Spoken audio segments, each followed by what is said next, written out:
Assalamualaikum warahmatullahi wabarakatuh. Apa khabar semua murid tahun 4? Kita bertemu lagi dalam subjek pendidikan Islam tahun 4 di bawah tajuk Tadabbur Suratul Ikhlas dalam bidang tilawah.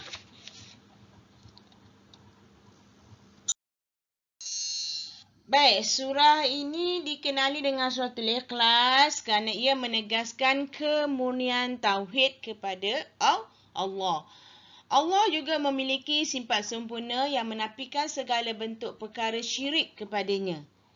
Jadi tidak ada satu makhluk pun yang boleh menyamai dan setanding dengan Allah. Itu adalah salah satu daripada kandungan dalam Suratul Ikhlas. Baik, surah ini surah yang ke-112 di dalam Al-Quran. Mengandungi 4 ayat.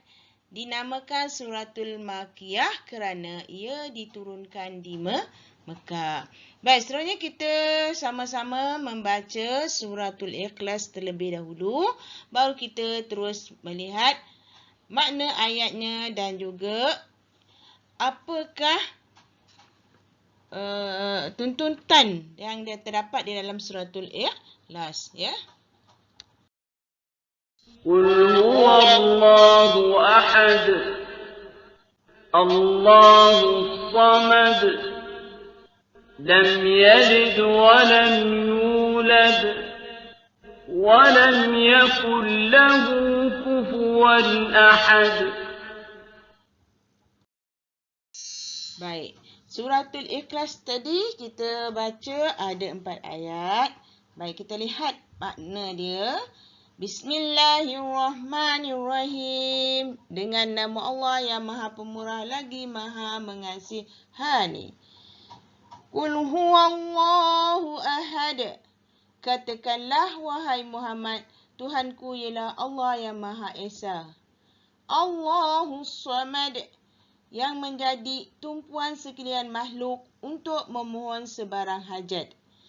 Lam yalid wa lam yulad. Ia tidak beranak dan ia pula tidak diperanakkan. Walam yakul lahu kufuwan ahad. Dan tidak ada sesiapa pun yang setara dengannya. Itu adalah terjemahan daripada Suratul Ikhlas. Baiklah, seterusnya kita fokus kepada tuntutan Suratul Ikhlas. Kita lihat pada ayat 1. Ayat 1 mengandungi Islam agama tauhid. Itu adalah kandungan dalam Suratul Ikhlas. Tuntutan dia ialah yang pertama, meyakini Allah Maha Esa. Yang kedua, sentiasa ikhlas dalam ibadah. Yang ketiga, membanyakkan menyebut kalimah La ilaha illallah. Itu tuntutan dalam ayat yang pertama. Manakala yang kedua pula, isi kandungan dia ialah Allah tempat meminta pertolongan. Tuntutannya, pertama, memohon pertolongan hanya kepada Allah saja. Yang kedua, menghindar diri daripada perasaan putus asa. Yang ketiga, bersangka baik dengan setiap ketentuan Allah. Apa yang Allah bagi kepada kita, Allah yang tetapkan kepada kita, kita tidak boleh bersangka buruk. Ada hikmah yang Allah hendak berikan pada kita. Okey, seterusnya.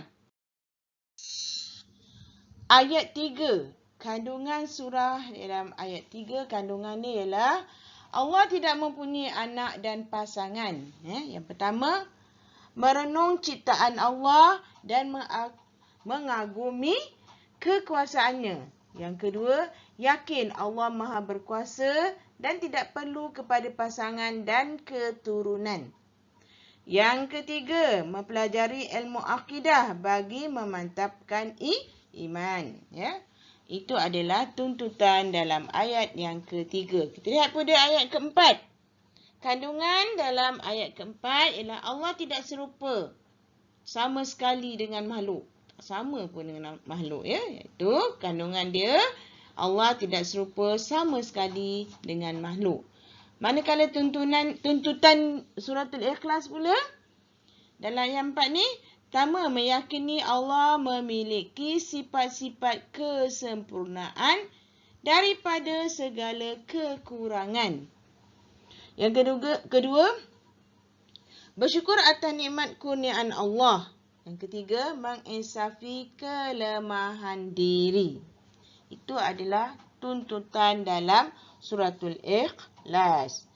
Baik, seterusnya kita lihat pula apakah kepentingan suratul Ikhlas ini kepada kita semua.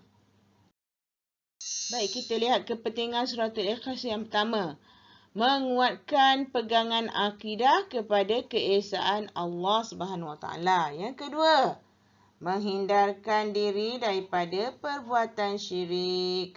Yang ketiga, sentiasa berdoa kepada Allah.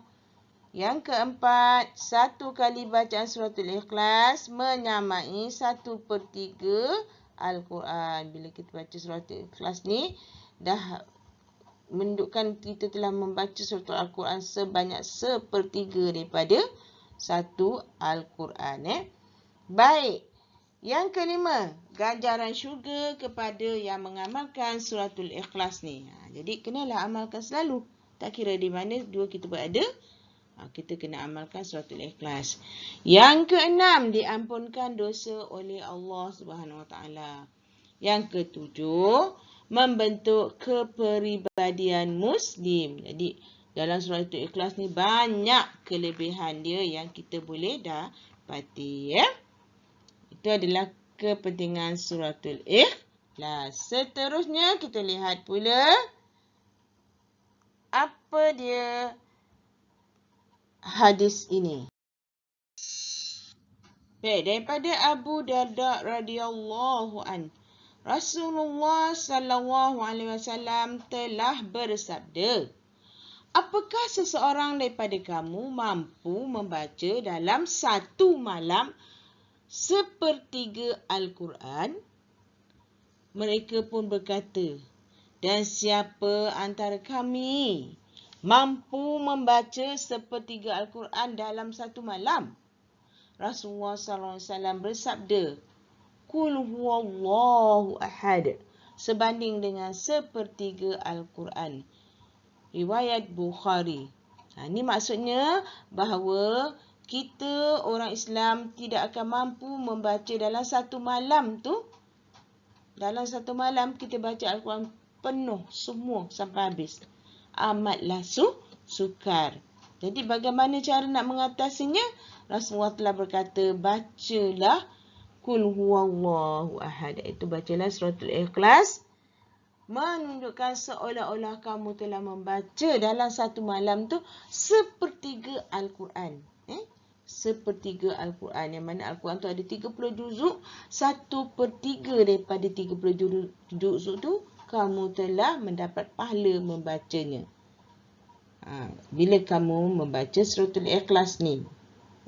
Sebab kamu tidak mampu dalam satu malam membaca sampai 10 muka surat.